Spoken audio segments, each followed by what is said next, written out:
So welcome back to Fish's Call Sheet. There are a group of people who are so used to being behind the camera. Camera operators really are the visionary eyes that shape every shot that you'll ever see, and rarely do we get a chance to see the world through their eyes and really get to understand how much work goes into it. Today, I have a very personal friend who I'm so honored to have here. John Boyd is joining us, who's a camera operator working towards associate director. You've been a teacher. You also do stuff with the Academy, which I'll ask you about. Oh boy, you did research. Yeah. Well, you know, as a friend, I had to do some things that expand my perspective, right? Because, you know, I don't want to stay in the same frame every time. Everybody's got their own story. Yes. But maybe we take us back to the beginning, John. Like, as a camera operator, first of all, what does that really entail? Because it's different than what people kind of anticipate. It's not just pointing and shooting. Ugh. Yes. I had to do that one time. Sorry, that's my little trademark. A camera operator isn't just putting a camera on a pedestal or the sticks and pointing and shooting. A camera operator is the front line of the crew during a production, and they are the first ones, even though we have Video Village and all that now, they are the first ones to have an intimate relationship with the actors on set, especially when we're rolling and the emotion of the scene. And you are basically dancing with that on-air talent. So wherever you or your colleagues move, you might hit the light, you might hit the mark, you might start crying, you might start laughing. I need to feel everything through the lens and bring my own intuition into that so that it becomes magical. That basically we're on the same page and the same wavelength. We rehearse it, we block it out, we do all of these things to calculate everything, but on the spur of the moment, the intuition comes out, the organic approach comes out, and you just roll with it. And so I consider myself, and beyond, with respect to my colleagues, all of the crew, we're all, to a certain degree, artists that contribute as a unity to creating a product that will hopefully entertain a mass audience at home. You know, people get home from the end of the day with whatever life's thrown at them. They're tired, they want to escape, or they want to laugh, or they want to cry. We provide that service. So I feel a lot of people like to judge and think like, oh, what you do isn't serious, you're not saving lives. I'm like, yeah, but maybe sometimes we are. So maybe sometimes we're actually helping people get through the day. And I take great honor in that. I really try to step up on the day when we're actually rolling and filming a scene to make sure to get the top thing that I can contribute so that the audience will hopefully feel your performance when they're at home. It's an underappreciated field because we have marks and we have the place we're supposed to be and we have an idea of what the focus is supposed to be. And then the adrenaline starts pumping and we start doing, especially in comedy, and things get bigger and we move. And to be able to frame that and understand and give people a little bit of room but still be close enough to really feel and see what's happening, you really have to do a dance with us at the same time. And you're great at it. Well, thank you. The bane of my existence, just a side note, I hate doing long lens, when the camera's zoomed in a lot and you guys have to sit up off the couch. That's the hardest thing as a camera op when you're on the ped to do that. But there have been times where I've been on specific shows where the character is high-strung and anxiety-driven and they're going to pop up. And I can't go to that actor and say, listen, for my shot, do you mind just maybe going half speed? It's like, no, I got to try to wing it and hold my breath and respond to that emotion, to that performance. So juggling that fine line of the technical aspects, which you have to know and get down and understand, the book smarts, but the street smarts of the intuition on set when we're actually rolling is it's like riding a bike, you just feel it out, you get instinctual and you go for it. Yeah, and you just kind of find that balance. And I know I've had the privilege of both acting in front, but also being a director. That's and right. Being able to count on you in key situations. For people who don't know, let's describe a ped for a minute, because people have an idea, I think, of sticks, being a standard tripod. And then people have seen in movies a lot the cart that everybody rides on, right? Of course, In a dolly. the dolly, yeah. But the ped is a really unique part of being a camera operator. There's a select skill because you got to focus and, you're moving and focusing and zooming and doing everything all on your own. Yes. And it's fast. Producers love that. Production loves that because I get to do the job of 3 people. Normally, that would have been the case back in the day, right? You would have a camera operator that's riding on the dolly. You would have a dolly grip that's pushing and pulling that dolly. And you would have a focus puller, first AC, that's responsible for focus. My only job would be to turn the gear head and pan and tilt and give direction to my team. That in itself is a skill. But the nice part about being on a ped is I do it all myself, so I don't need to talk and give relay directions for any of that. I just, all in my head and in my heart, just go with it. The ped is basically like a tripod, but instead of it being a fixed point, you can boom up on it or you can boom down. So if you're going to go sit on a couch, I can, at one time boom down on the camera, lower the camera, zoom in at the same time, nice set move while you're sitting down, and then cut that off as soon as you sit down. And then at the same time pulling focus to make sure you're sharp because, you might get a little offset. You might be, panned a little too far to the left or too far to the right, but the bread and butter of my profession is it better be in focus. Right. So that's the hardest thing. And as these shows have continued to evolve and the digital cameras and the production cameras, producers love the cinematic look on these shows, on these sitcoms, on these TV sets. And they love the soft focus background and they want it to feel cinematic. So every year when we get new cameras tested and bigger chip sizes and all this stuff, I have to figure out my bag of tricks of how I can still keep that sharp focus when the depth of field, the range of focus is so getting narrower and narrower and narrower. So it's a very specific skill.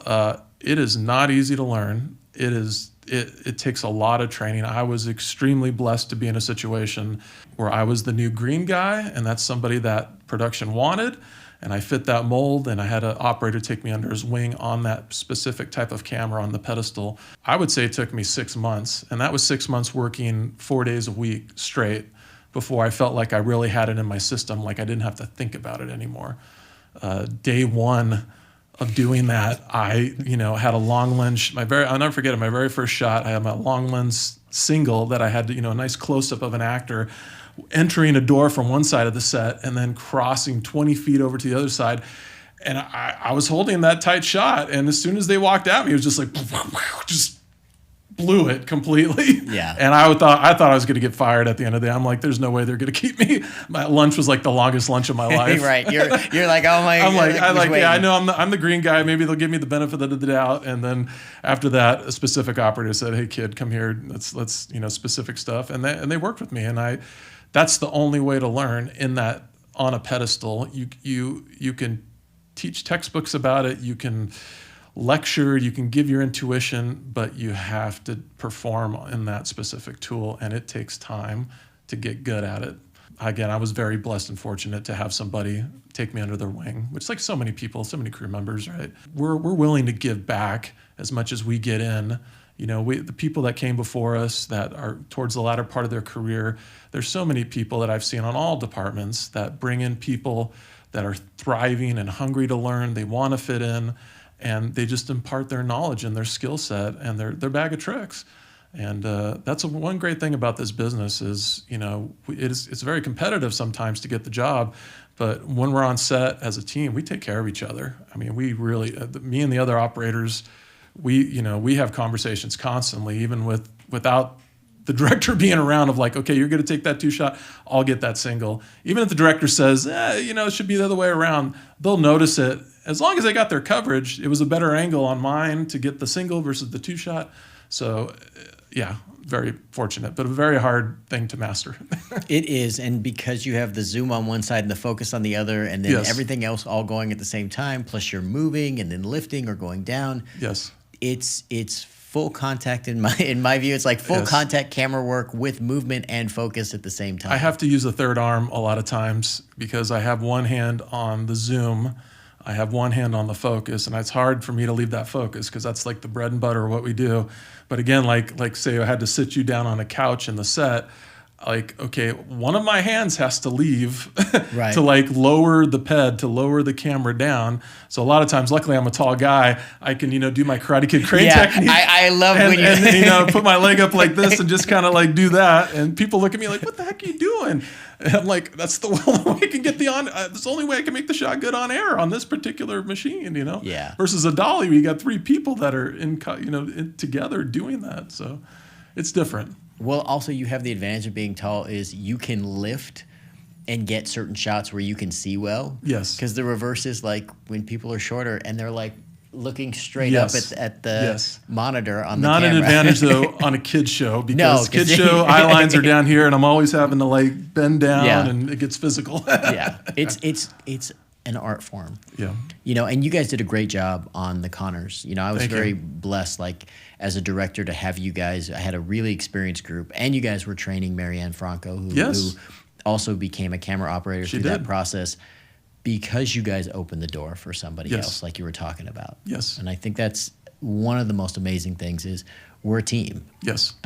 This show really kind of exists because my thought process is our names live next to each other forever, and that we are equal participants in this. More people know my name because they get to see my face, but that's part of the celebration of this, and it's one of the reasons why I wanted to have you on. Thank you. Well, again, honored to be here. It was nice to get the call. Nice to see you after so many years. I know, it's been a little while. It's been a minute. So now, tell me about the best part of being a camera operator. What is the best part? The best part of being a camera operator is I do not have to take my work home with me. So I show up on set. I might have the script a couple days before. We're on the email thread. I'll read the script. I'll kind of see what's going on. I don't know the blocking yet. I don't know where the actors are going to be on the set. But we show up, like the process on the Connors was, we'd show up and we'd see the run through with you guys, kind of see all the scenes mapped out. I would look at it from where my camera generally would be, which was usually on the right side of set or stage left on the wing, and already get a feel of what coverage you guys as directors would be asking me for. And we work hard. We get our marks down. We know there's going to be improvisation. We roll. We nail it. We move on. And at the end of the day, I'm going home, and I don't have to take my work home with me. My mother was a school teacher, bless her, and she would wake up at 5 a.m. doing her grade book. She would be up all night doing grades and doing lesson plans, and it's like she's not getting paid for that. The commitment is incredible. I just like going home and turning it off. So that part is good. I, always have had as sort of the next elevation of my career to move on to associate director, and that would obviously involve a lot more work at home to prep stuff, to get everything ready, to communicate, and I'm willing to do that. But as a camera operator, it's nice to just show up, do the job, come home, and have your life. I'm going to pick on you for a moment about your mom, because your mom's a teacher. Yeah. And it's kind of led you to help teach other people. And then also we had a unique experience because your mom knew my 7th, 8th grade Spanish teacher, That's right. Senora Pudens, who came to set, which was such an interesting, beautiful, full circle moment. Yes. But teaching is a very small, interconnected field, right? Yes. And people know each other. But if you've been a teacher or raised by one, I feel like you're prone, because my mom was a teacher too, prone to pass things on. It's kind of ingrained in you. Definitely. And I think that's one of the things that's very clear about your path on set is you're always willing to help people, willing to help guide people to the next thing. For sure. I love to teach. There was a couple of years where I taught, kind of getting out of school and all that. I taught at some junior colleges down in Orange County, film and TV production and all that. I love to teach. That was always my fallback. If I couldn't make it in Hollywood as a camera operator or anything like that, I was like, teaching was my plan B. I haven't taught in a while, like in a formal setting in a classroom, but I love teaching on set.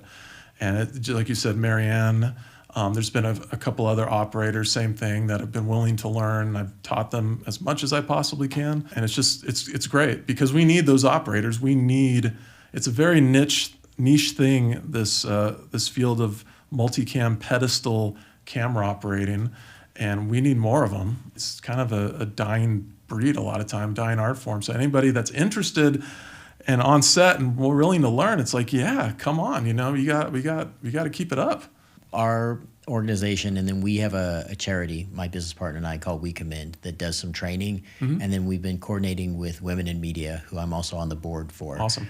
And we've been trying to create training programs, because you have to work with a pet enough to kind of work through all of the rough parts and kind of get things smoothed out. Yes. And there is a pattern, and you have to create a bit of your own rhythm. You have to get to a point where you're not thinking about it anymore. I associate it to like riding a bike. I remember a very specific story about 6 months into this show that I was learning pet on, and I was starting to feel pretty good. I remember I was driving home and my wife called me. I think it's like, oh, can you pick up some groceries on the way home? And I remember going to the grocery store, and I remember getting a shopping cart. And I swear to you, without even thinking about it, I started kicking the wheels like a pet. Yeah. And because I've been doing that all day. And there was a point where I was like, okay, as soon as that happened and I realized that I was kicking it without even thinking about it, I'm like, okay, it's in my system. Like anything with wheels now, I'm just kicking around like that. That was a realization of, okay, I'm a multi-cam pedestal camera operator now, because that, again, just the not even thinking about it was just going at it. So yeah, that was 6 months in. That's how long it took to get to a point where I had to stop thinking about it, because you're always getting nervous and we're rolling, and it's like, okay, maybe I got to pull and hit this mark, and I got to get over to here, and I got to go. If you keep thinking about it, you're dead. Right. I mean, and you just have to react to what's going on in front of you, and it takes time. It takes a lot of time to get to that point. But it's like the same thing, like riding a bike. You get scared at the beginning, but once you master it, don't have to think about it anymore. What's the hardest part? The hardest part of camera operating? Yeah, being a camera operator. What's the part that, like, even after all this time, it's just tough? Well, from a production standpoint or a business standpoint? Either. Okay, actually, so both. Actually, the hardest thing is to break in. Obviously, if you have no connections in Hollywood or in this business, it's very difficult to get your name in there and have somebody to give you a chance. First and foremost, if you break into that outer layer of that first onion, like with the center part of the onion being like where everybody's working all the time, then you have to get your name known. My first sitcom was a kids show, and I luckily got in thanks to somebody, a producer that I'd worked on sort of a soap opera, and the producer brought me in and said, I'm going to give you 3 weeks. I don't know you. Nobody knows you. This other operator left us, and it was the height of the season. We can't find anybody else. You got 3 weeks. Let's try you out. And I'm like, okay. And I was used to doing soap operas where I trained on, which was like 120 pages of script a day.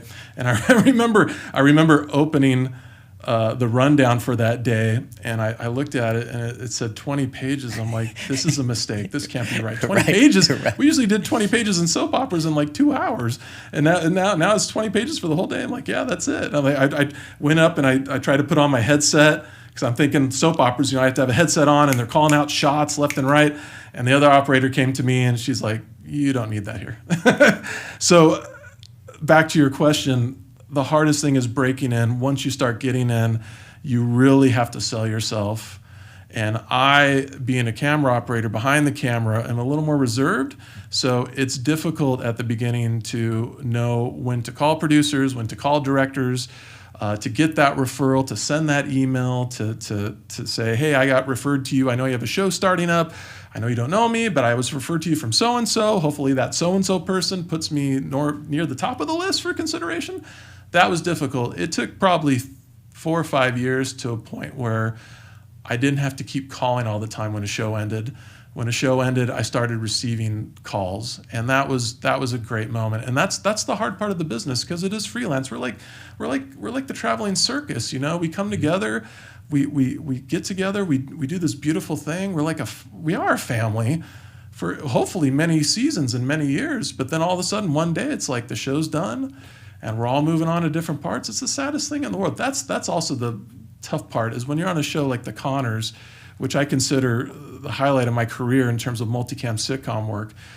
When that show ended, I mean, nobody wanted to leave. Everybody was so ecstatic to be there. And, we try to have a get together once in a while, but it's not the same, Yeah. So it's like that.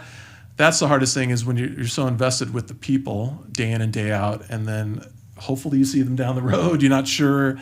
The wrap party always trips me out, because the last day of set, everybody's saying their goodbyes, but everybody's like, "Oh, I'll see you at the wrap party, right? We'll say goodbye then." Right. And then like the wrap party comes and goes, and you didn't even get a chance to say goodbye to them. So it's like, Yeah, you just hang out and you enjoy each other's company, and Yeah. then before you know it, you It's look up over. and people have left the party, or Yeah. or you have to go, and Yeah. it's like, and the end of every season is a little weird too, because yeah, even when you're pretty confident you're coming back, yes, it doesn't always happen. you don't know. And there's this kind of unknown Yep. element to this. Yep. And I remember when the first show ended, like when Roseanne ended, I was devastated because I was 15, right? That had been my whole childhood. Yeah.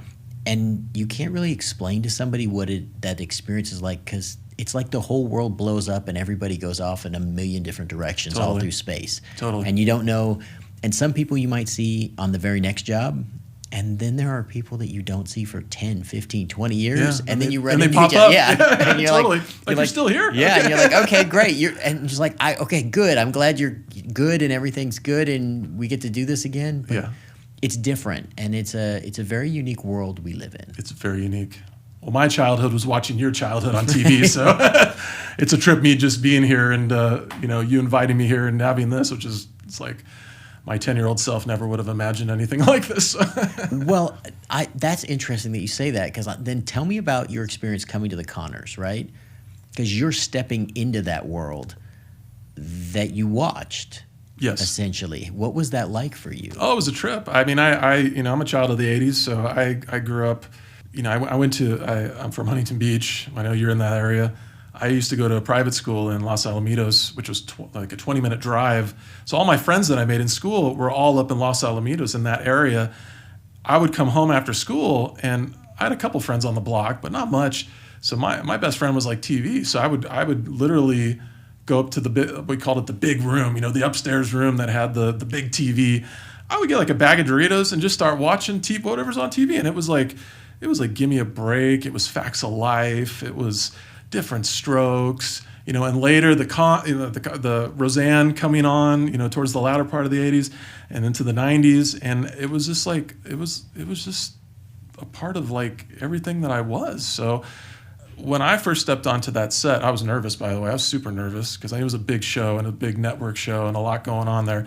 And to see that living room and to see that couch. Yeah. And I pinched myself a lot when I was on there, because the corner where I'm at, especially in the living room, I look at like the stuff on the shelves. I see the pictures. I see how immaculate everything has been made to look, to represent the Roseanne show of the 90s. And I just, there's a lot of times where I pinch myself. I'm like, I can't believe I'm getting a chance to do this, and that anybody would actually put their faith in me to capture any of this. So. Yeah, but you're great at it. Yeah, well, like, thank you. You really are. And I fake my way through. That's what we all say. That's what everybody who, especially on the technical side, we're always like, oh yeah, we faked our way through. Yeah.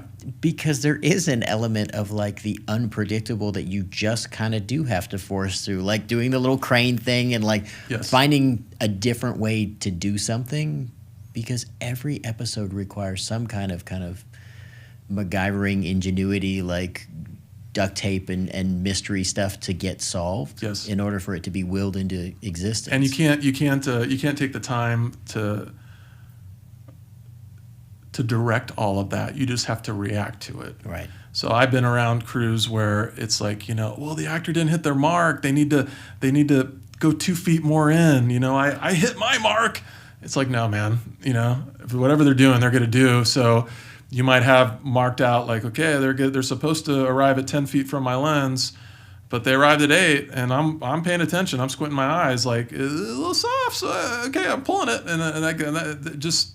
You have to react to it all. Soap operas taught me that. My training was in soaps before multicam sitcoms. Those shows are so fast and furious that you don't have time to even ask the talent or a director or anything to change anything, unless it's like, I need to move this desk or anything like that, really fast stuff. You can have an actor literally on the edge of a set and you're on a wide angle lens, and it's like, okay, if I tilt up, I'm going to see a light. If I pan a fraction of an inch to the right, I'm shooting off. How do I make this work? And it's instant. I have to figure it out. That mindset is what hopefully makes you guys in front of the camera just go a lot smoother. You know, you're getting notes from directors, you're getting notes from producers, the showrunners. If we have something we need to say to you, it's usually something that we gotta say to you. Yeah. But we try our best to stay out of the way and let you guys do your thing and let us solve our problems, you know, in reaction to whatever it is you guys want to do. And that takes time to learn that, because I've seen some that, you know, it's like, well, this is it. This is how it should be. It's like, no, it changed. So now you got to roll with it. You got to roll with the punch. And that's a skill set, not only in professional, but in life, I think, too. You know, it's just, this happened. Okay, let's figure it out. And that's the teamwork aspect to me. Yeah. Because there's a lot of times you guys solve problems before they become problems. Yes. Or you save a take. Yes. You know, a great cameraman can save a take and make sure that the world sees it. Yes. And that moment is captured. Yes. So it can be shared.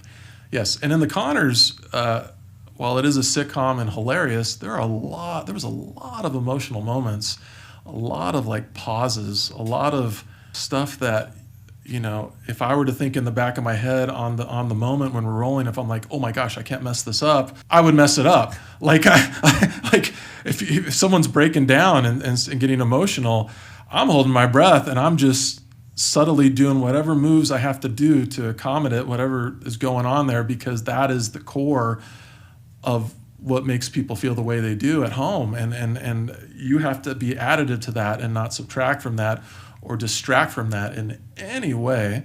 So there was a lot of moments on the Connors like that where it's, you know, it's like everybody's on pins and needles holding their breath. This is a beautiful moment. And again, like, it's just, you can't even think about it. You just have to go with it. I have to feel it. And I know that when I feel it on the lens, whatever lens I'm choosing or whatever move I'm making, if I feel it, it's the beautiful dance. I mean, we're in the same tandem. And that's the elevation that I just love from the artistic standpoint.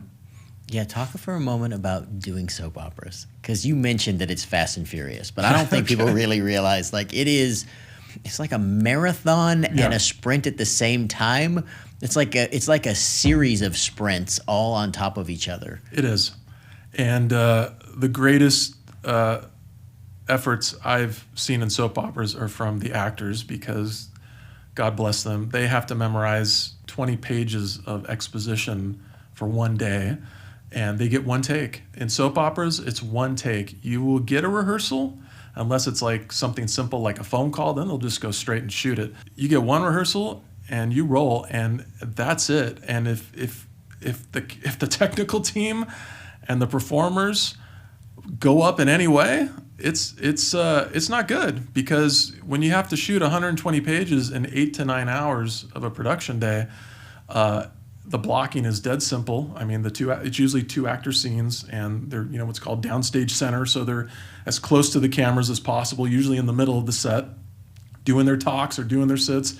And you have to just nail it wherever they go. And you might get a quick rehearsal, but one and done, moving on. There has to be something really bad technically, right, to mess up either them going up on the lines, or technically, you know, a boom is in the shot, or really out of focus, not just a little out of focus, really out of focus, or something to make them go again. And that is military grade training for camera operators. If you can hold your own on a soap opera in the multicam world, you can shoot anything, single cam or multicam. I mean, it's nobody believes on the outside when I say we do 100, 120 pages a day. No one's like, that's impossible. It's like a feature film in one day. You can't do that. That's impossible. Features like, what, 5 pages a day if you're lucky? Right.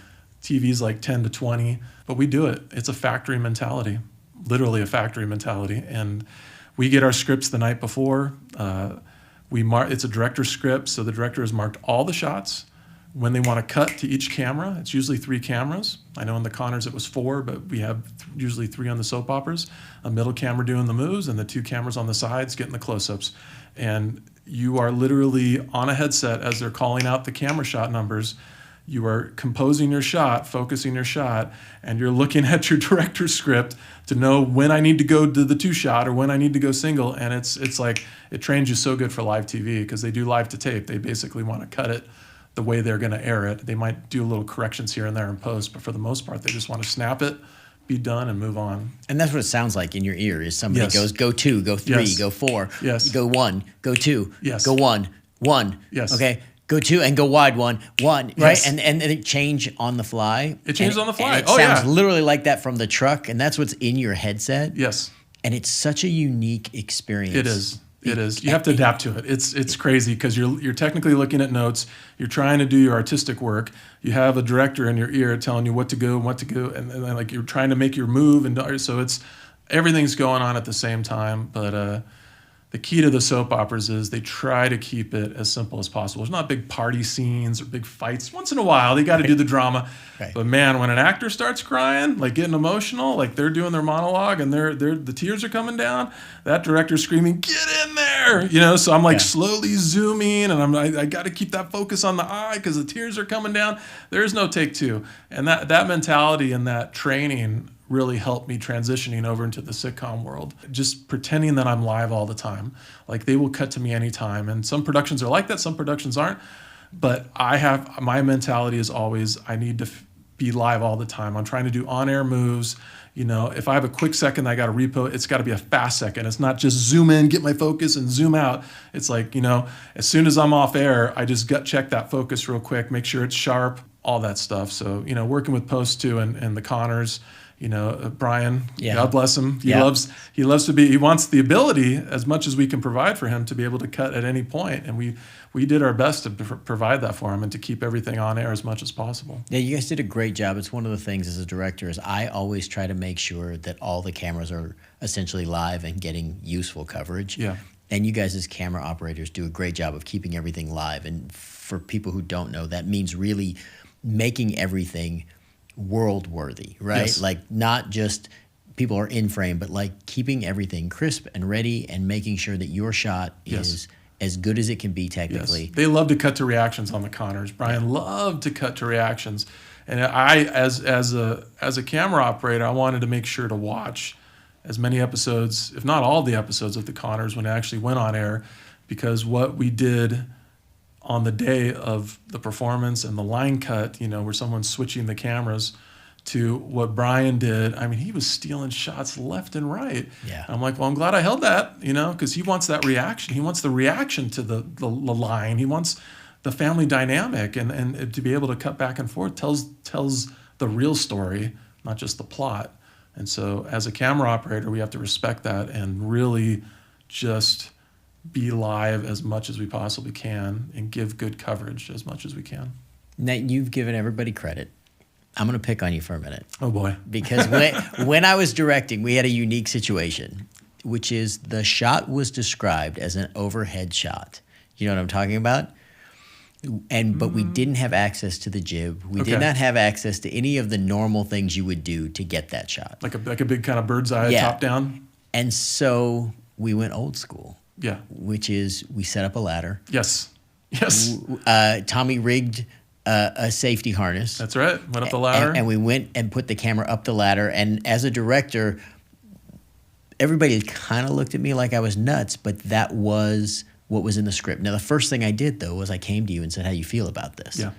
Which was awesome because then we had an even kind of agreed upon partnership and like, yeah, we feel good about this. Yes. Well, as a camera operator, I should be able to deliver what you ask of me, bar none. You know, there shouldn't be like, oh no, I don't get it. Like it should be 99.9% out of the time. Yes, I can do that. I'm a camera operator. I should be able to your vision, what you want, this shot, even though we didn't have a jib or anything or a crane to go up. Like, let's figure it out. We can make the shot. That's far and foremost. Like as a camera operator, the answer should be yes. So it was yes to you. I remember. and I laughed because I remember saying to you, if at any time this doesn't feel right, it's not necessary. You're more important than the shot. Yes, that was very respectful of you saying that. Obviously, as human to human, and safety wise, that's huge. But I look back at that moment, and you gave me the freedom to get everything that they wrote and more, that's a perfect example of the teamwork, but it's also the willingness of partnership on a set and collaboration. Yes. And I remember you got up there and you're like, okay, I can actually get a little more. I can give you this, or I can give you this. You gave me options, Give right? you options, yep. And as a director, that's also beautiful because now I'm like, oh, which one of these two? They're both good, right? Yes. So I'm going from good to better. And then it's like, oh, and then you went and made it great. And I was Thank like, you. and I was like, so it's a moment where you go, okay, even though we had the financial limitation that eliminated the fact of having the tools that we would have normally used, we still gave them everything they thought of and more. Yep. Everyone is happy. And everybody's happy. And that's like, it's like the greatest feeling from a technical side. Yes. Yes. You know, because when something works, it just feels like magic. It does. It does. It doesn't feel like anything else on earth. It's. I love this profession. I love this business for those moments. I live for that. I mean, that's, what we do matters. What we do is important. Every single person on set is equal. I mean, even the camera utilities, moving the cables around, setting the lenses, so many things that go into just getting that footage and getting those moments.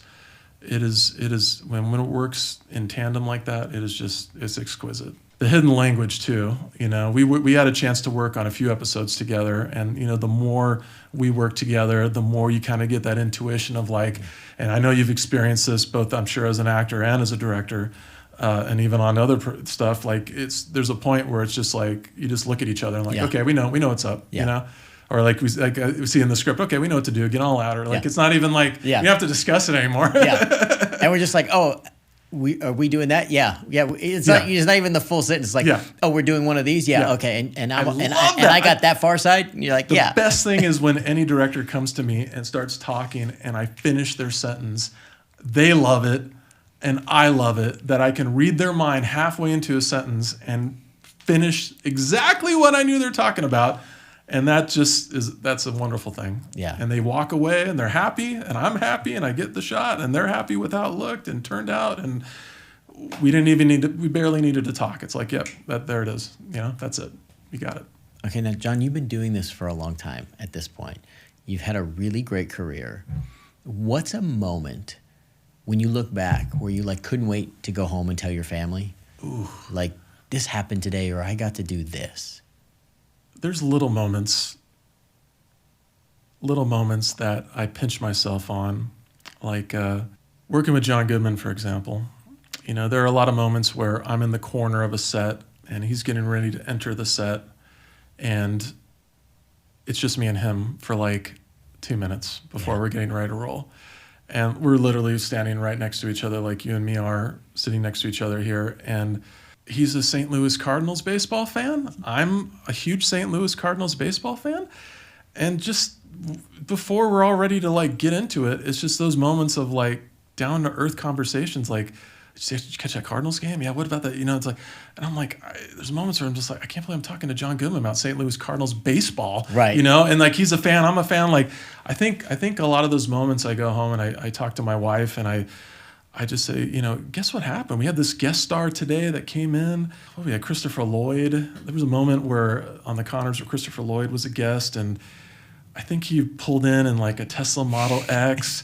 And it was a slow motion moment. And John Goodman was walking towards them, and like it was this moment where I was in between them, and the Falcon doors of the Model X open up, and out comes Christopher Lloyd, like the freaking DeLorean in Back to the Future. Right. And I turn to my right, and there's John Goodman walking. It's just like, what is happening here? Is this real? Is this reality? So my heroes growing up, whenever I get a chance to see them and have a down-to-earth conversation, human to human, you look up to these people your whole lives, and you just talk to them as a person about stuff that has nothing to do with like, oh my gosh, I loved you when you were in this or any of that. It's just like that to me is the grounding reality of this business and the greatest privilege of my career to work with my heroes.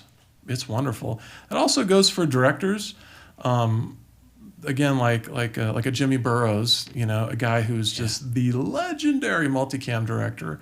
Everybody talks and talks and talks about Everybody him. has a story. Everybody Every single has a person, story. especially in multicam world, everyone has a Burrows story. Exactly. Right? It's just the legend of decades, right? And you finally get an opportunity to work with him and see what he's going through as this legend who you think is this utter perfection, and to see the challenges he's facing, and we're working together, and it's just like it's stuff like that just, it makes it so real. And so I know I'm privileged in that sense. Sometimes I think we get a little tainted by that. So if I would share a conversation about, I talked St. Louis Cardinals with John Goodman with my buddies in Orange County, they're like, what? Like, what the, like, how's that possible? You know? And it's like, no big deal. You know, I've been working with them for 4 or 5 years, you know, Right. it's like, I think there are moments we had Mookie Betts come on a show I was working on last season, and I'm not a Dodger fan, but I respect the guy. And, you know, it's just like, there's moments where it's like, oh my gosh, I'm a super fan. I need to shut up and not, I just need to be cool, and be professional. Okay, so that's an interesting too from the crew side, right? Yeah. Because it's like, I got to be cool, but at the same time, like, this is a moment. Like, I didn't know this person was walking in. Yes. Because a lot of times we don't know until right before. It's true. If I'm a director, sometimes I get the word early. But on the crew side, when I work on a crew side, I don't know. And all of a sudden, magic walks in the door. Yes. And you're just like, yeah. Okay, right? Yeah. Like, this is happening, and I'm going to figure out when the right moment. And Yes. you almost have to learn that, too, is a skill Yes. that people have to. It's like, you can't rush Oh, the moment, yeah. and you feel where people are. When you guys are running lines before you're getting ready to roll, that's the last time I will go up to one of you guys and be like, hey, so what about that? You know, it's like, you guys are ready, you guys are busy, you guys are working. It's those little opportunistic moments when, you know, we're done with the take, we're done with the shoot, you know, you're walking out to your car, that kind of stuff where, you know, if you can get a little brief moment, that's cool. Sharing an elevator ride with, you know, Tim Allen or just personal stuff that's like, how did this happen? How did I get here? How am I in an elevator right now with this guy, like, cracking jokes and, you know, imitating Arnold Schwarzenegger? Like, what is happening? Right. and there are these very surreal moments that make it all magic. Like, there really is magic on set. It's one of the things about this business that I think people kind of forget or lose sometimes. They get a little jaded to it. And I think you and I both do a very good job of, like, celebrating those moments and not totally forgetting where it is, doing the professional side. Yes. But also celebrating, like, when I was a kid, I was always hoping that was going to, like, I wanted to see this person on set. I wanted to see him work I'm sure, for real. In your heads. And the Roseanne days, my gosh, I mean, what an opportunity that was for you to, especially at that age. All that you went through is amazing. The greatest thing for me personally on set, whether it be a director or an actor, any actor, talent, anybody in front of the camera, on day one, when they walk up, if they walk up to you and say, hey, I'm so-and-so, what's your name? And just introduce themselves, that, I think, I speak for the crew, but for me, it just speaks volumes about who they are, and that, hey, I see you, I respect you, let's do this thing. And I'm telling you, you know, actors and directors that do that see you for who you are as a human being. We are so much more loyal to those people. We will go far and above, you know, even beyond what we can for people like that, because it's the respect, you know, it's the love and respect right at the top. And I've been privileged to have been in many shows with talent, whether it's big name talent or people just starting out. They give you that moment. It just automatically connects right away. And your speeches when you come in and you talk to the crew and everything you do, it just relaxes everybody. You know, there's a time pressure, it's a budget, time is money, we got to make the day, but just, man, you take like 30 seconds to a minute to just acknowledge people. We're ready to go to bat, you know? And that psychologically, that just does wonders for the crew. So what you do there, even your little gifts that you give and your little stuff, I still have that. I keep that stuff. That's precious, you know? That's a moment in time. And I have a little treasure trove of that at home. No, and for me, it just feels natural and necessary, right? Like, I want to share the moment. I want to know everybody's names. I want to know what they do. I want to share, especially before we do big things. Mm-hmm. I want to share that moment and make sure we're all on the same team and everybody understands that I see you, I hear you, and that we're part of this. Yes. I remember going through COVID. Yes. Which was such a unique experience. It was. And as an actor, I'm not wearing PPE, right? But then on the directing side, I have to mount up and wear all the PPE, which is kind of a weird going back and forth. Big time. Because you're going between groups. And I made pins because I couldn't shake your guys' hands, and I couldn't do that moment the way I normally would. Yes. And so it was my way of like continuing that and keeping it personal, because I was so worried we were going to lose that personal part of this. It was huge, man. And we all talked about that, Pin. We all talked about that stuff like that. It's moments like that that's just so it's a blessing. Like, you see us, you acknowledge us, you respect us. We're here for you, and you're here for us. And like, let's do this. Let's make the best possible show that we can make off this script. And yeah, boy, COVID. Yeah, it was an adventure. Was wild. That was a wild time, but we got through it. Now, as a camera operator, what's something that you're like, when you see it in a script, you're like, oh, are we really doing that? Like, what's a couple times where like you're like, oh, we're shooting this thing, or what is this thing I'm shooting? In the script. Yeah, like, especially probably kid shows where you're like, oh, yeah. How are we? What is this gag? Oh, my gosh, yes. How are we going to shoot, this kid jumping off a roof and then doing a somersault in midair and then landing perfectly and jumping up and then flying over to the next person and doing a kung fu move? It's like on the script, that's maybe like, a third, a tiny eighth of a page. Yeah. But that's like a half a day setup right there to get all that stuff. So yeah, from a technical standpoint, as an operator, I look at that and go, wow, that could be tough. But again, trusting the above the line folk, that they have a plan for that. One thing, I'll say one thing though, whether it's a kid show or a network show or anything, when you see a scene that has a dog and a little baby, and the baby has to cry, or the baby has to be picked up, and you got to get the shot of the baby. And that's like, sometimes as a crew will be like, man, who wrote this? It's like, don't they know dogs and babies and crazy action in one scene? Like, that's hard. That's not easy, because the dog, bless the trainers, they have their little stuff to make them hit their marks, but it's not a guarantee in babies. It's like, you got to have the twins, right? Oh, this one's crying. Okay, bring in the other one. Like, it's a process that can slow down a lot. So definitely complicated stuff, whether it be special effects. We have to lock off the camera. There's a lot of times we're going very fast where, we're going to do this special effect in post. So make sure you lock this off. Do not move. Put the cones and the sandbags around your camera. Do not let anybody breathe on the camera. It's okay if you shoot off here, because we're going to mask that off later.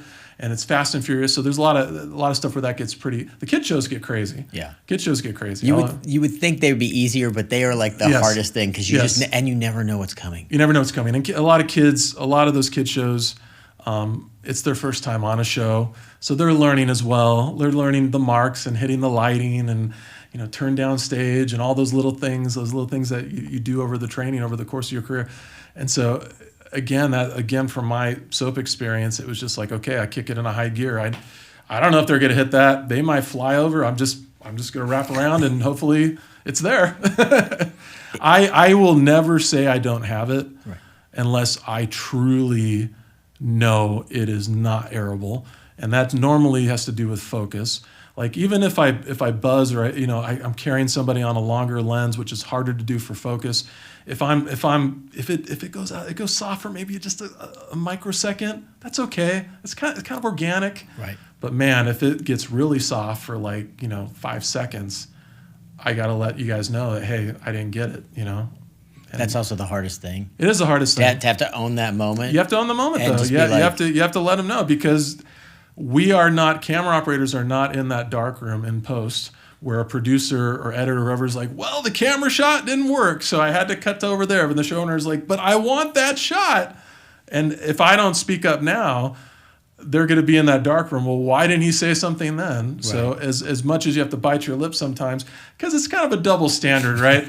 It's a lot of times when the talent messes up a line, everybody laughs. Oh, I don't know what you're talking about. I've never messed up any lines. That's okay. We'll go again. If technically you blow something, it's like, sorry, what's wrong with them? It's like I'm a human being too. Like, I didn't quite get it. I didn't quite get there. I misjudged. We're all. That's me as a director, and maybe it's because I come from the other side. Yeah. I'm always like, don't overreact. Yeah. Like we'll just pick it up, do it again. We'll pick it up, or we'll Yes. do it again. Because I'm like, you're a human being the same as I. Because I know as an Yes. actor, there are moments that just don't work, Yes. right? Yes. Or you try something and it just didn't work. Didn't land. Yeah. You know, and as a camera operator, maybe you had a move, right? Yeah. And whatever There's a bump. there's a bump. There's something on the floor. It's not smooth. You know, the wheel locks up because it every once in a while just happens, and like all of a sudden the wheel, and you're like, Yes. which is the worst because you go to push and you're like, Yeah. because you go and it doesn't. And that's killer because you got to let them know that, hey, I hit a bump here. Hopefully, if you say, hey, you know, and then let them have the discussion behind the monitor of, okay, well, we can cut to this camera and we'll be okay. Okay, we won't need to use that specific part of the shot of that bump. You got to make them aware of it though, because again, like if they're counting on that one moment and they didn't see it mess up, and they're in that dark editing bay. And it's like, you didn't speak anything. Like, there's a lot of times where I would go to our script supervisor. I would say to her, can you just put on the notes that I lost a little bit of focus on take 2 on this line. Right. Just so it's in the notes. Just so when they're getting all those notes, it's like, okay. Now, that script supervisor could say, well, that's the take they like. Well, then we need to let them know. Right. But a lot of times I like to give notes. If something I felt technically was a bit off, even if it's for a brief moment, put it down, write it down, make sure it's there. They're aware of it. Production's aware of it. I let people know that that's the case. Just making sure that they understand that little moment didn't work. Can you cover it with another camera? Sometimes we'll catch an audio mic, a boom in the shot, and I'll come to you guys and say, hey, I caught a little piece, and you can blow it up though. I'm sure you can zoom in a little bit digitally. The image is still good, and you won't see that at all. And they're like, yeah, that's fine. It's just the awareness is very important. Yeah, I know on the Connors, we shot at a higher resolution. Yes. Knowing that we were going to blow things up. Yes. So we didn't lose Yes. image quality, but it also gave us the advantage of like if the boom was just barely in. Yes. I'm like, I'm not worried about that. Not right? worried about it. Right. Yeah. It's not going to change It's an anything. easy fix. But part of that is knowing the technical part of it, right? Yes. And knowing what you're doing, what the ratios are, where you have space. Yes. But also you need to know, because I can't watch every camera 100% every single Nobody take. can. Yeah. And the reality of that is, even when you have a team of people. Yep. And that's why being a really good, well-run team and having each other's trust and each other's back is Yes. so important. Yes. Yeah. Speaking of cameras, those cameras on the Connors, were full chip, 4K, all that. And as an operator, I've had to, throughout the course of my career, adjust from just shooting on high definition to going to 4K, and someday we'll probably go to 8K, and these resolutions keep going up, along with the expectations of focus. And these images are getting so sharp now, the quality is so incredible that it makes our job technically more difficult to hold the focus, to hold the proper, like any shakiness, anything that goes on. It's just the resolution's so much clearer than it's ever been. That is an ongoing technical challenge. When a new camera comes on, Don Morgan, God bless him, That's one amazing. of the greatest living ever cinematographers for multicam. He'll bring in, start testing new cameras, and all of a sudden next season that camera's on there, and it's like, whoa, we got a new camera. Okay, I gotta start going through all my menu settings, my bag of tricks. On the Connors, because I was on the wing doing so much long lens stuff, I decided to shoot monochromatically in black and white. Right, I saw that. Yes, and it's funky. People come to me and like, Yeah. what are you doing? And they look at your screen and they're like, Yeah. what's going on here? Or like, what's wrong with your screen? Yeah, I'm like, I gotta eliminate the color, and I gotta turn on like a color peaking, which peaking is an artificial noise that allows me to see focus easier. On that, I would never do that in the middle cameras. I would keep the color, but I needed it on that long lens stuff to keep that focus as sharp as possible. And the only downside of that was I had, not having the color contrast. If there was a boom shadow or something like that, there were times where I couldn't quite catch that. But again, my shots are usually so tight, so these singles that I again, bread and butter was focus. Like, everything else is soft in the background. I just need to make sure this is sharp. Well, and you can't do everything all at once, right? Yeah. So Yeah. sometimes you have to pick, and like you said, focus is the key Yeah. with those cameras, because everything is so sharp and so clear now Yes. that when you're out of focus, which is almost not like human eyes, Yes. which I think sometimes when people are like, why don't I like that show? I don't think most people can tell you the real reason. I think the brain knows. Yeah. It doesn't really look like what I see. It's very subconscious. It's very subconscious. Everything, all the experience, every audience member, every person at home, they're bringing their own experience into every episode that they watch. Everybody reacts differently. Never try to take them out of it technically. That's the key. Yeah. It's like, whoa, there's a camera bump. Whoa, I'm sitting on my couch now. I'm not involved. I'm not wrapped up in the characters and what's going on in the real story and all that. So it's a fine line between all that. Let's do a couple quick camera tricks because you talked about it before, right? But especially with kids, there'll be things like if I go to talk to you and I look at your upstage eye, Yes. and now my camera can't really see my face. Yes. Right? Yes. And it's something, I've never really done this on a show, but as a camera operator, right? You want me to swing around and look at your other eye. Yes. So if the cameras are playing out here, you have to play to the audience. You have to play whether they're at home or whether they're in the crowd there in the stands. You have to turn. It's a play. Like you have to turn out to them. And a lot of times, directors will move stuff up stage, way deep into the set. So my first thing is I'm not going to go to you guys and say, can you turn down stage? I'm going to do everything I can to drive my camera upstage, to drive my camera into the set, to get two eyes. Because, again, like focus is kind of the bread and butter of my profession. Probably a close second or third is seeing two eyes. Right. You want the audience to see the windows to the soul. You want the audience to connect to that person through the eyes. They're reading your eyes all the time, the facial expressions, all the subliminal stuff that's going on underneath the words that you're saying. You need those two eyes. So, and there's so many shows where you just see people just turned up stage and it's just a profile shot. And it's not intimate at all. So my first thing is if I have to shoot through a door, or even on the Connors, we did this all the time. A scene would start where you guys would enter a door way deep in the setup stage and you would land on the kitchen counter. You're still way up there. I would, wait for the wide shot in one of the middle cameras to get you guys coming in and let them zoom in and get into the table. Then I would quickly try to drive my pedestal up there to hold the singles. And knowing that a certain line, one line that you guys say, you guys are going to start coming downstage to sit at the dining room table or whatever it was, you guys are going to come down. So I need to hold this line. I need to hold a little bit of that reaction to get the beat reaction to the other line. And then I got to haul ass down because you guys are coming down and the wide shots are carrying. And you got to do it all quiet. And I got to do quiet. Oh yeah, that's the best part. On a pedestal is the best part. It's like, yeah. Oh, what was that audio? Oh yeah, they could hear your camera. I'm like, I'll try to go slower, but I can't because then another camera will pick me up. And that's the unwritten rule of camera operators in the multicam world. Do not see each other. Right. And we will always talk to each other, whether I'm next to the camera next to me or the camera way across the set from me. Like, am I okay here? Like I start driving up, like I go to all the other camera operators. Am I okay to start here? Like, I know you're bringing them in. Can you crop me out here? Right. And we work that out, and it's a positive collaborative experience every single time. And they will tell me if maybe just maybe a foot back. Okay, cool. I'll shave that off. We compromise.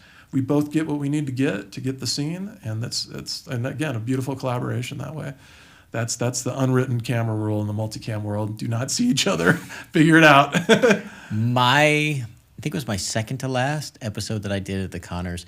We broke the writing rule, which is 8 people around a kitchen table. It's like the nightmare scenario, right? Yes. Which is like you never want to shoot a whole family around a kitchen table where everybody's talking because that usually means a fourth wall, Yes. which is the part that we normally where the cameras are, and it Yes. means we're gonna have to move around. It's a technical nightmare. It's crazy. It's a production Yeah. nightmare. It's hours of extra stuff.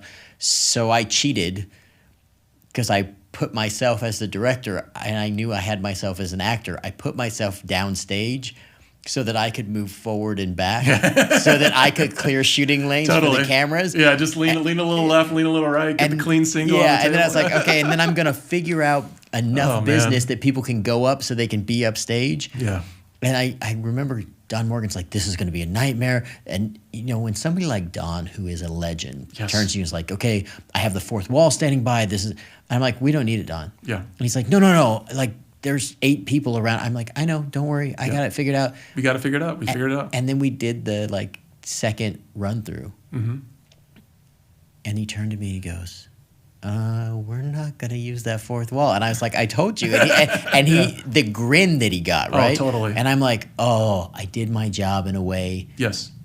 Like I did my part to Yes. make this dance easier. We still got what we needed. We did the dance, still got all the coverage, got the reactions, got all the important parts of the scene, and saved time by not doing that fourth wall, lighting that fourth wall, taking one camera instead of the 4 cameras and just doing that specific shot. And, it's a lifesaver. I remember, man, I remember that kitchen set. Wow. I would drive up within an inch of my life and shoot out the living room, and if I moved a tiny bit more to the right, it would be a shoot off. And I knew my little sweet. That's the thing too. When you work on the sets, week in and week out, you find those sweet spots as a camera op. Okay, they're sitting there. I know exactly where I'm going to get the best eyes, to get everything that I need for that shot. You find the sweet spots. That's the great thing about working on a show like The Connors for multiple years like that, is those standalone sets. You find the sweet spot. You know what's happening. I know I'm shooting. I know what's going on. Even in those crazy poker table scenes and all that. We did the continuity. Yeah. Where they took half of that scene that we were just talking about, the 8 people around the table, and then like 3 weeks later they decided we were going to use part of that scene and then change the second half and add people. I was like, you guys are just testing me at this point. Oh, totally. Yeah, I remember that. Yeah. And we had an actor that could only be there yes. one day, so we'd shoot around that actor, and then we'd have to pick up the coverage when the actor came the next day to get just them, but make sure that we don't see the other people because they're not there. Right. Like, a lot of that stuff, and it's seamless in post. Yeah, it's beautiful. You don't know. And the actors, it's like, wow. I mean, if the audience only knew what it took to get something like that done. We had one of our stand-ins was wearing, I think it was Lori's shirt one time, so that we could see the edge of her arm. That's right. Right? Like and Brian does a tremendous job, who was our God editor. bless him, yeah. He does a tremendous job, and he deserves all the credit he's gotten. Yes. But it's a beautiful dance we all do together. Yes. Okay, John, at this point of your career, right? You've gone this far. Mm-hmm. If you could go back to any project you've ever done, knowing what you know now, is there anything you'd want to go back with the skills you have now and do slightly different? Wow. Well, I come from film school, so what I know now about this business and the buildup of my skill set, I would have done a lot of different stuff in film school, man. Talk about that a little bit, because for film school people, please. Yeah, so I was a dumb jock in high school, basketball. When high school ended, I figured, okay, well, life's not a game. I'm done with this. Let's go to junior college. I'll figure something out. Golden West College, you might be familiar with. At the time, I said, well, TV production looks kind of fun. Let me try a couple of those classes. Long story short, the main instructor there kind of took a likeness to me. I don't know if I was so tall or whatever, but I was doing stuff in the studio, learning stuff, learning camera, learning lighting, all that. He offered me an internship at Beverly Hills Cable. And I remember at the time, I was making $4.25 at Blockbuster Video. God bless Blockbuster Video. I missed that place so much. Yeah. 5 free rentals a week. It was the best deal ever. Plus, I got $4.25. But when I got that internship that turned into a job that summer, and I had to drive to Beverly Hills from Orange County in my little tiny car, my rate was $11 an hour. And I'm like, I might as well have won the lotto. Like $11 an hour. All my buddies were getting $4.25. I'm like, I'm making bank. And I got into the whole, it was basically for their news cable program. So I would do all the ENG, electronic news gathering, and cameras. I would be mopping floors, all that stuff. And after that whole point, I completed the television production certificate at Golden West. I decided I had to transfer to get my bachelor's because I always wanted to get a master's degree to be able to teach. That was always my fallback. So I went to Cal State Long Beach, and then it became film. It became, the light is the knowledge of the heart, and yellow's the color of the knowledge, and this is like these pretentious film people, Back then, I fell into that trap somewhat. Like, we're gonna make art, we're gonna do this and that. It's like, dude, just get a camera and get a light and shoot. It's like, oh, but you gotta wait for the sun to calculate here and blah blah blah. And that moved on. I got my master's at the American Film Institute, so in cinematography.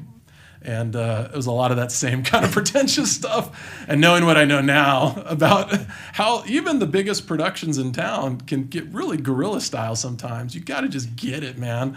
Like, I think that's what I would go back. I would have been a lot faster in film school, put it that way. Well, I think there's this beautiful thing of like you just have to do. Yeah. Like the doing is really where the Yes. magic is, and Yes. and you solve things on your feet. Yes. Because it doesn't matter how big the production is. It doesn't matter how much money they have. It doesn't matter how many, award-winning people. Yes. You'll be shocked how often it comes down to like a little bit of gaff tape, Yep. maybe some duct tape, and All the time. like a couple of things that we put to block something, right? Like, Yep. oh, we're gonna shoot off that set. That's okay. We're just gonna move this over just a little. That's right. And Smoke and mirrors, and man. you're like, that's the big solution. Yep.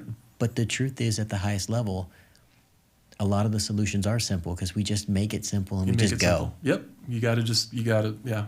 On the fly, figure it out. Put the gaff tape around it, cup that mirror, angle it down.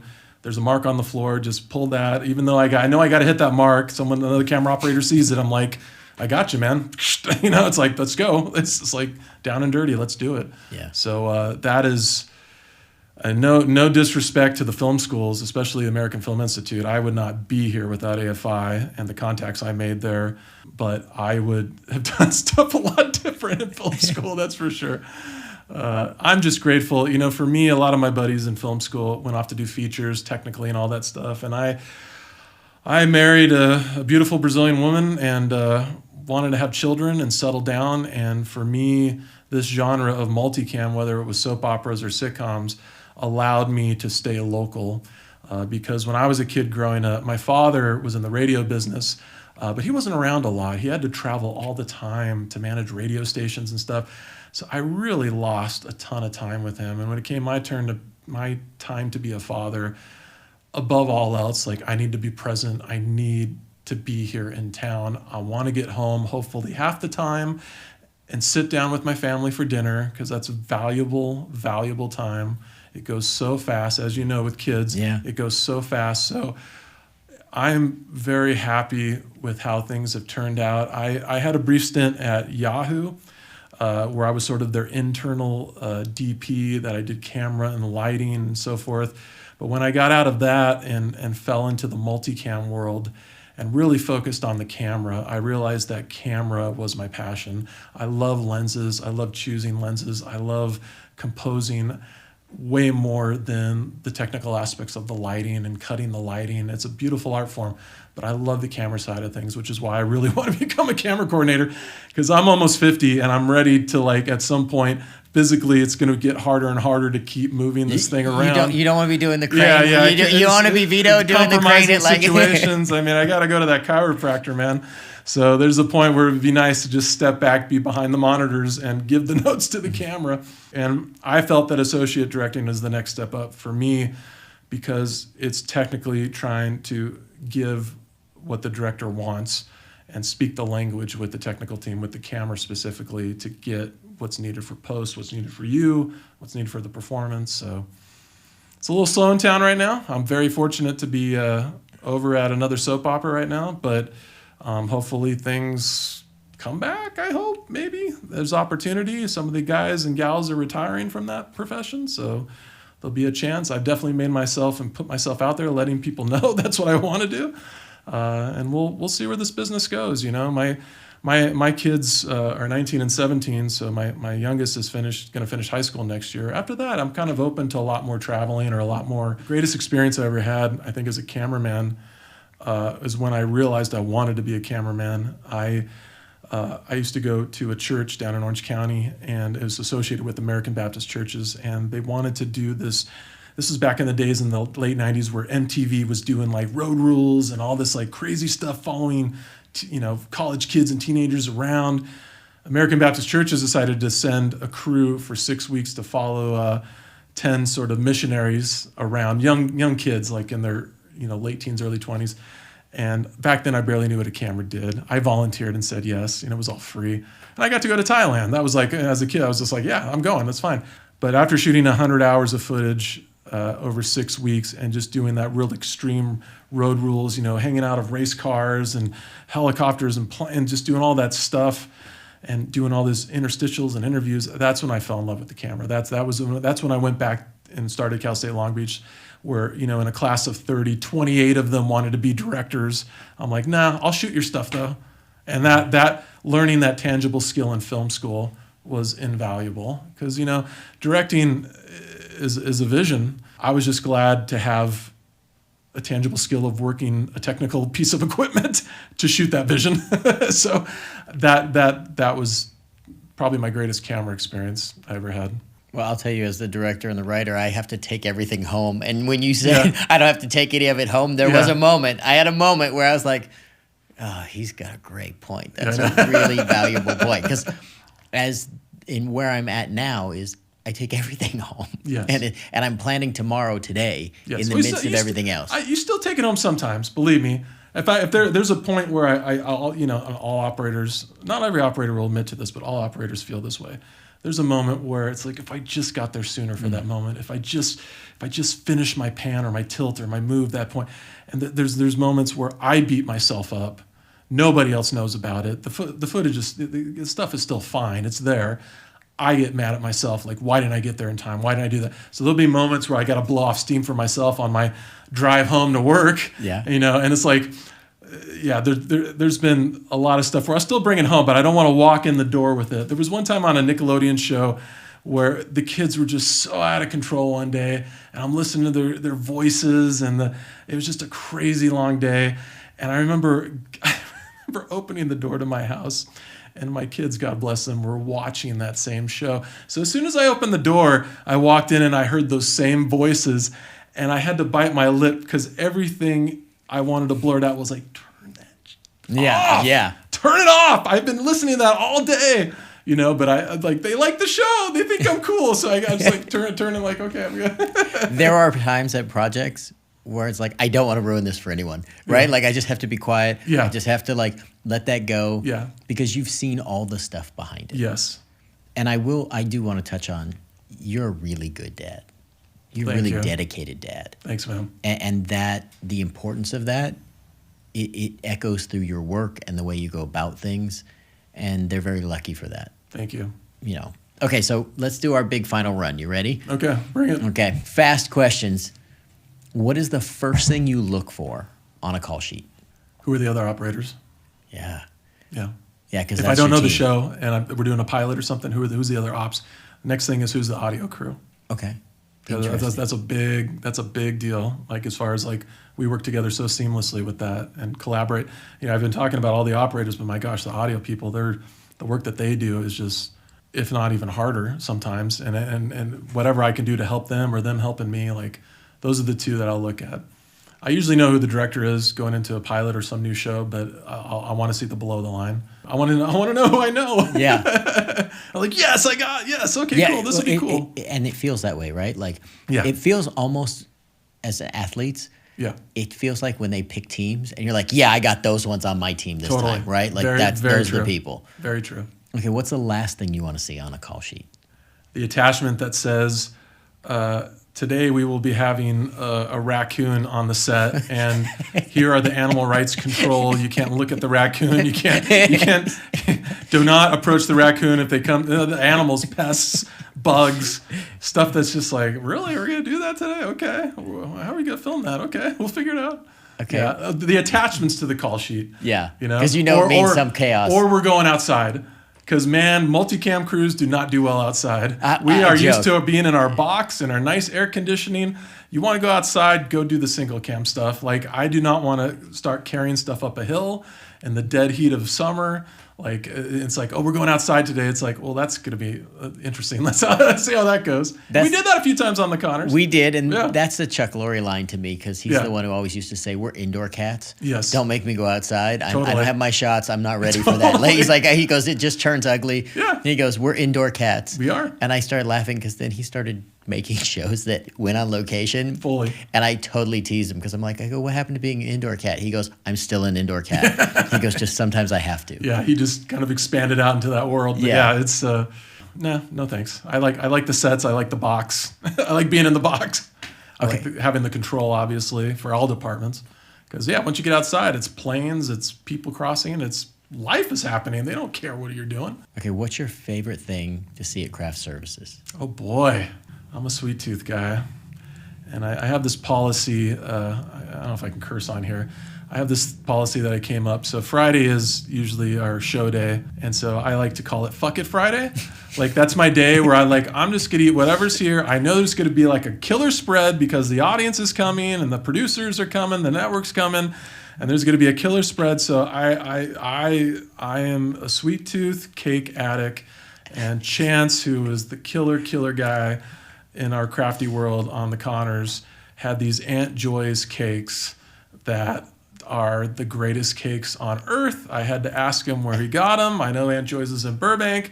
I have since gotten birthday cakes for my family, and everyone's blown away by it. So thank you, Chance. Yes. Chance was on the show, and Chance, people don't understand what a difference it makes having great food. Oh my gosh. You know what's happening if they don't chintz on the crafty. Yes. Like just don't chintz on the crafty. Like if they're penny pinching, if the crafty is just like, a bag of chips and, pizza for second meal and all that. If there's a nice spread, it just makes everybody feel better. Not necessarily you're gorging or anything, but it's just we're on set all day. We can't leave. We can't go out. It's just to have that nice luxury. A truly good crafty person is an artist in their own right. Yeah. What they're able to pull out of their budget, unbelievable. Okay, so to that end, what do you hate to see at craft services? Vegetables. I don't need the tray of carrots and celery sticks. Like, no, I don't need that. I can go get that at Costco. I want something unique. Something unique, something special. Yeah. Something that treats it. Yeah, it gives it. I don't know. It's maybe a psychological thing, but on the soaps, we don't have crafty. We have a coffee pot, and you have to bring your own. Right. So it feels more like a normal day job, like a normal person who would go on their 9-to-5 day job into a cubicle and bring their lunch and stuff. So it is a nice luxury on the multicam sitcom world, or generally those kinds of productions where, yeah, you can get treated. It's like, oh, this truck's here, or this is like, and this goes unsaid so much, but when you or another director or a the editor or the script person or somebody decides to just bring a truck of whether it's sweets. I love doing it. Something cool, and it's you see the sign, thank you for all your hard work, Michael, it's just like that lifts our spirits, man. It's the same as you coming on, the opening day, the first day, and just introducing yourself. Like there's stuff where it's like it just makes us feel respected. It makes us feel like we're not machines in the cog of the ultimate machine. It makes you feel more like a human being. It's very psychological like that. So it's nice to be spoiled that way. I love it. I think, and trying to be mindful of what people like on that set. Yeah. And finding the right thing, because it's such a pick-me-up. It's just it's a pick-me-up. That's exactly what it is. It's a celebration, right? Yes. Yeah, we've been going hard 2 or 3 hours. We've been cranking it out, and you go out and you see the sun, and there's a truck, and you just here's a nice 5 that turns into like a 15 or 20, and we can get a little treat, and yeah, we feel good. We're back at it. Let's go. And that's a huge psychological boost for the crew, for the entire crew. Okay, John, how do you define success? At the end of the day, you left it all on the field. That's how I define success.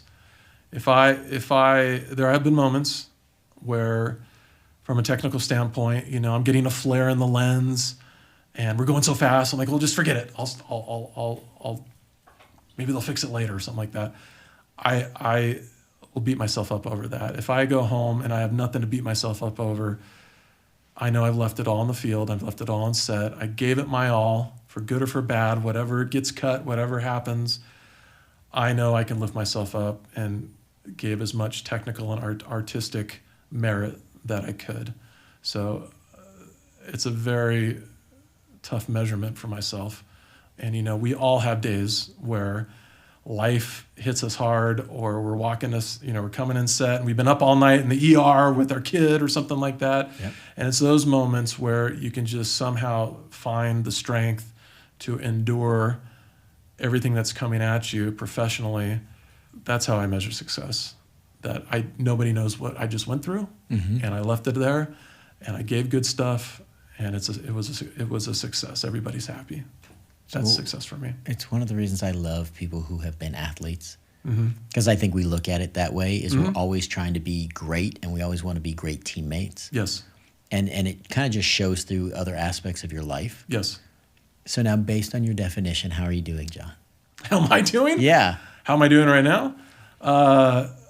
I feel pretty successful. I mean, like all of us in every profession on earth, everybody has their good days and bad days, right? My fear is, having done this now for so many years in this specific genre, my fear is getting lackadaisical. My fear is getting too comfortable. A lot of times, especially in what I'm doing right now in the soap world, a lot of it's repetitive. I need to keep fresh eyes and I need to keep the creativity going. You can get sort of like, oh, it's the same thing. I'll just hit this mark and do this and that. And you got to keep it fresh. I think good enough is Yeah. the enemy of like Yes. inventive and great, right? Yes, we joke about that on set, you Right? know? Like, We always that's good enough. We always joke like, oh, I aim for above average. In reality, we're aiming for excellent. Right. But we like to tell ourselves that, you know, if I can get above average, you know, that's a good day. Okay, now what's the one thing you would eliminate from every set? Wow. If you're in charge, you get to eliminate one thing from a set. What would it be? Sometimes when you do take after take after take after take, it becomes so mechanical. Yeah. Or let's pick it up from here. Just say that one line and we'll move on. I don't know how you guys deal with that. I think it gets very repetitive. And I think after the third or fourth take, the spontaneity is gone. And okay, just say it this way or say one line this way. And they keep doing it over and over and again. And again, not every production's like that, but some productions, there's a lot of insecurity behind those monitors. And they just think that if they keep beating it, that they're going to find something new. And it comes to a point where, I don't know if you guys on front of the camera I see the frustration sometimes. And definitely with us behind the camera, it's like, why? We got it. Especially if it's good already. Yes. That's the one, because again, you're starting to ask yourself, is there something and then it's like, just give me a note, right? Yes. Or just tell me what you're looking for that you don't think is here. Yes. And as a director, it's one of the reasons why I will do more than one take. Yes. Because I feel like we need coverage. That's normal. But that's normal. I'm never going to beat something to death. But we'll do a show sometimes where it's like they do 12 takes of everything. It's like by the fourth or fifth take, it's like, I mean, we're just shooting to shoot. Like we don't feel anything coming out of the performance. I guess the showrunners maybe do or maybe don't, and they're like, well, we got to keep tweaking. And it's like it's gone. I think you lose the momentum, you lose the steam. You of lose the scene. magic. You right? lose the magic, yeah. And I also like when you just go like, we're gonna do this line and then that line and then this line we're gonna jump like. I'm like, just run the scene one more time, because by the time we run, yeah, I agree. We have rhythm. Yes, like, let's the go. rhythm. You guys got to do it from the top. You can't be like, oh, just do the last little line of the scene. And it's like, unless we're not stopping cameras and you're going right away and you're in the moment.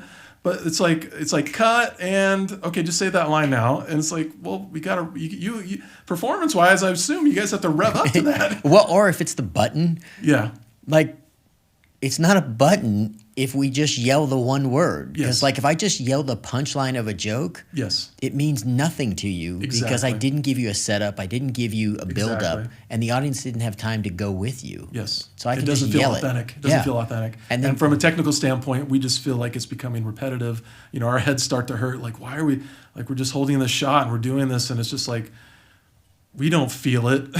I assume that the talent wouldn't be feeling it, but they seem to be wanting to constantly beat it, and it's that can get frustrating sometimes.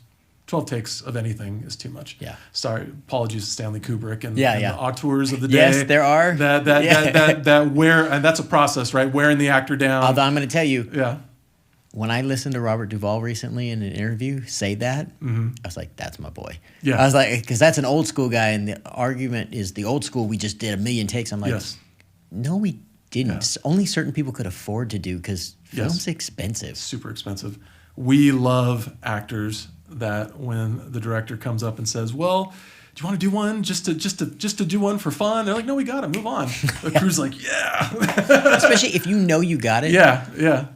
Totally. Like, and here's the thing as a director, I know if the moment was magic or not. Yes.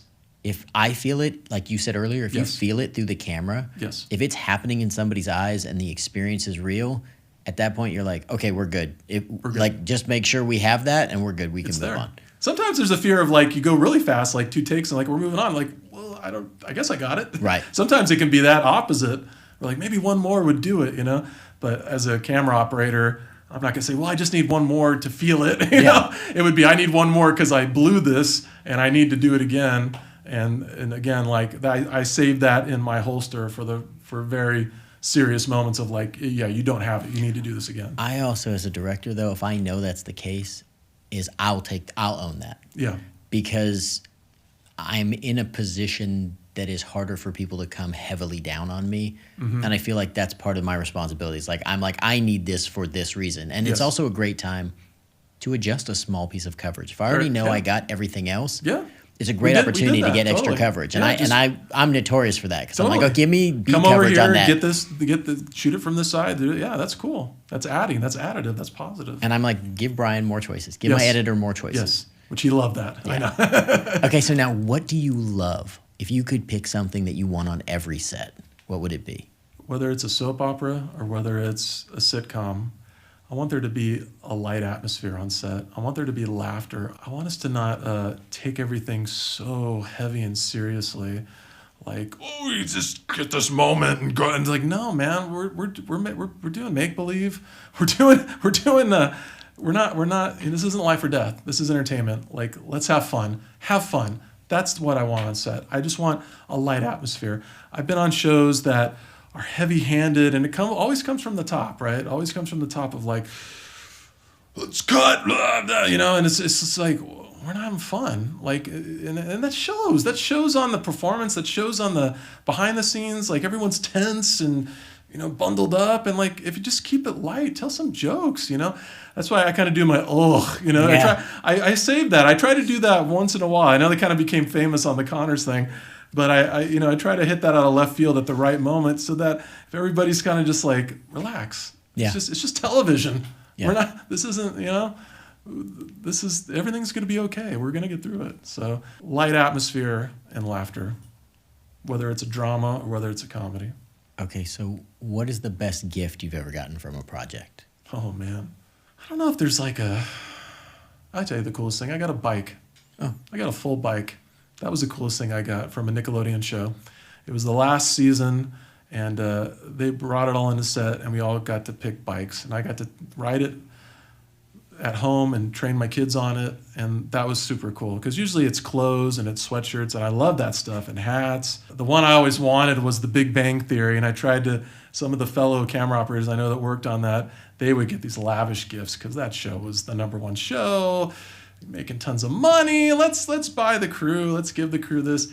I'm a huge retro gamer. I love, like, my therapy is, if I get home and I've had a long day, I go into my back garage area as a television, and I get a pop of beer, and I'll play some Pac-Man or Donkey Kong or something, and it's just like how I relax, how I decompress. I know in Big Bang they had like the cocktail arcade table of like 400 games. I'm like, why wasn't I there for that one? You know, it's like Big Bang logo. Like, that would have been the greatest gift of my career, because I would have used it every day. Noted. I'm going to keep that in mind. Yeah. Okay, so now at this point, John, what is the way you want the people who worked with you to remember you? That I didn't take myself too seriously. That, hey, this guy's cool, you know. We shot it up. We shot it up. We worked hard, but we also shot the shit, and got to know each other and talked about things, not just like lenses and, you know, you come here, I come there, and all that dance that we do. But like, we talked about our personal lives. We talked about, give advice. That he was a gentle bear. I had the alpha male phase in high school, but I consider myself a pretty laid back guy. A lot of days I'll be very quiet on set, and some people will be like, "Are you okay? You're kind of quiet today." I'm like, "No, I'm just chill. I'm just enjoying. I'm relaxed." You know. Other days I'm like, "Go get them vibrant." Yeah, you know, just all how we feel on the day. But I just gentle giant, hopefully, and more importantly than the technical skills, and that guy knows how to do PED and all that, that he just had the right attitude. Because honestly, attitudes, it's everything in life and in the business. You know, you can have the greatest skilled person in the world, but if they're a dick, nobody wants to work with them. Everybody, I think, would rather work with someone who may not be like the perfectly skilled person, but man, they're cool to hang with, and they're willing to try and have the right attitude. I think that trumps skill every time. So hopefully on my tombstone, I just I had the right attitude. That's all. It's funny that you say that because I couldn't agree with you more, because those are the people you want to work with again, because you're going to have tough days on set. Yes. I mean, we talked about it. There's no matter how good it is, how well it's run. Yes. Sooner or later, you're going to have one of those. It's going to be a 12-hour, 14-hour brutal day. Yes. And you want to be with people that you like. And you got to be nice to everyone, even if somebody drives you nuts. And there's always people that are going to drive you nuts in and out of life.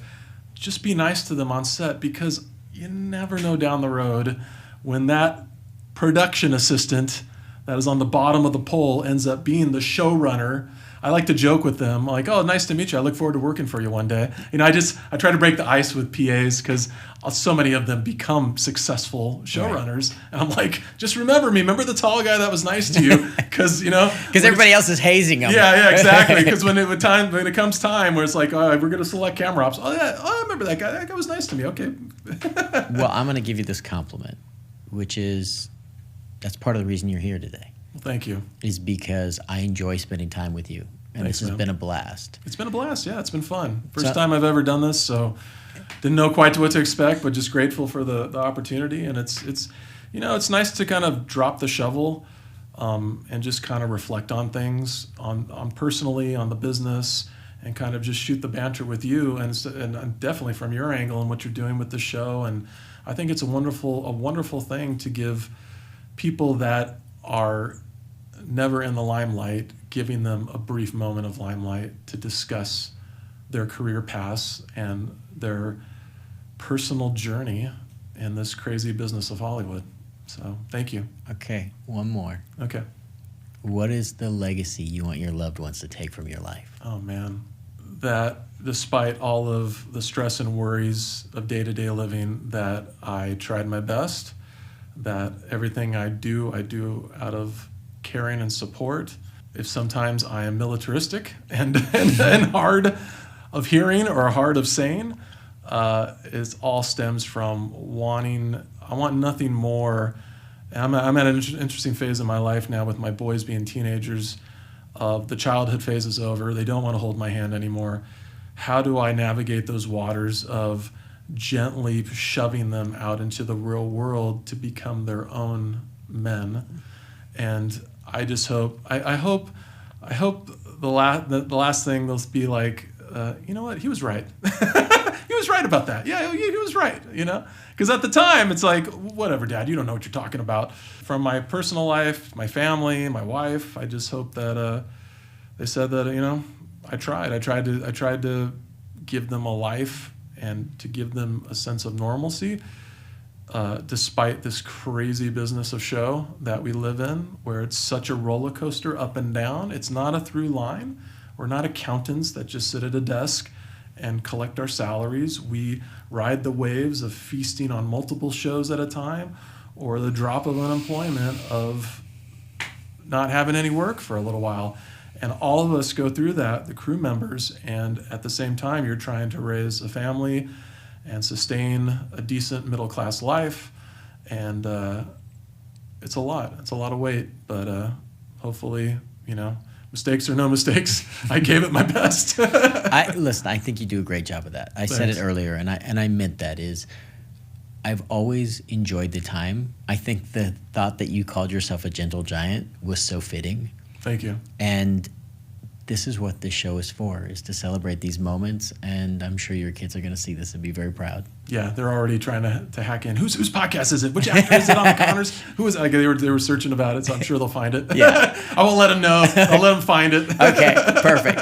Thanks for coming on Fish's Cool, Call man. Sheet. Yeah, it was a pleasure. Thank you so much. And to all the crew members out there, keep at it. Keep going. We're strong. We'll endure. So thank you. Absolutely.